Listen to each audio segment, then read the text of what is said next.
نائب وزیر اعظم اور وزیر خارجہ اسحاق ڈار نے کہا ہے کہ عالمی اور علاقائی معاملات پر ترکی اور پاکستان کا موقف ایک ہے۔ ترک وزیر خارجہ حاکان فیدان کے ساتھ اسلام آباد میں مشترکہ پریس کانفرنس میں اسحاق ڈار نے کہا کہ پاکستان مختلف شعبوں میں ترکی کے تجربات سے مستفید ہو رہا ہے۔ انہوں نے کہا کہ ترکی اور پاکستان کی دوستی وقت کے ساتھ مضبوط ہو رہی ہے۔ پاک ترک دفاعی کمیٹیوں کا اجلاس ستمبر میں ہوگا۔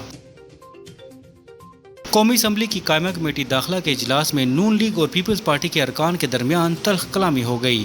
قائمہ کمیٹی داخلہ کے اجلاس کے دوران شازیہ مری سی ڈی اے ترمیمی بل پیش کرنے میں مبینہ رکاوٹ پر برہم ہو گئیں اور چیئرمین سی ڈی اے کے خلاف تحریک استحقاق لانے کا اعلان کیا۔ اس پر وزیر مملکت داخلہ طلال چودھری نے چیئرمین سی ڈی اے کا دفاع کرتے ہوئے کہا کہ شازیہ مری تحریک استحقاق لائیں، وہ اس کا سامنا کریں گے۔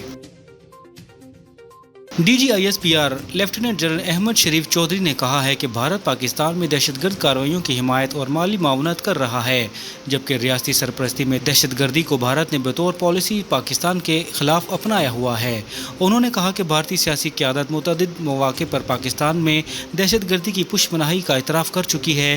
امریکہ اور کینیڈا سمیت کئی ممالک بھارتی ریاستی دہشت گردی کا اعتراف کر چکے ہیں۔ مسلم لیگ نون نے پشاور سے پارٹی میں شمولیت اختیار کرنے والی سمر بلور کو رکن قومی اسمبلی بنانے کا فیصلہ کر لیا۔ وزیر اعظم کے کوآرڈینیٹر برائے اطلاعات و نشریات اختیار ولی نے تصدیق کر دی۔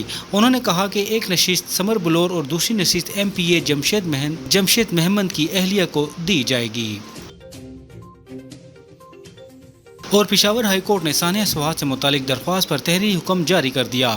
پشاور ہائی کورٹ کی جانب سے جاری تحریری فیصلے میں کہا گیا، پروونشل انسپیکشن ٹیم کے چیئرمین عدالت میں پیش ہوئے اور بتایا گیا کہ 7 دن میں تحقیقات مکمل کر کے رپورٹ جمع کی جائے گی۔ عدالت نے حکم دیا کہ سانحہ سوات پر جامع رپورٹ 14 روز کے اندر جمع کروائی جائے۔ عوام کے تحفظ کے لیے اداروں کے اقدامات سے متعلق رپورٹ بھی جمع کروائی جائے اور ایڈوکیٹ جنرل بھی رپورٹ جمع کروائیں۔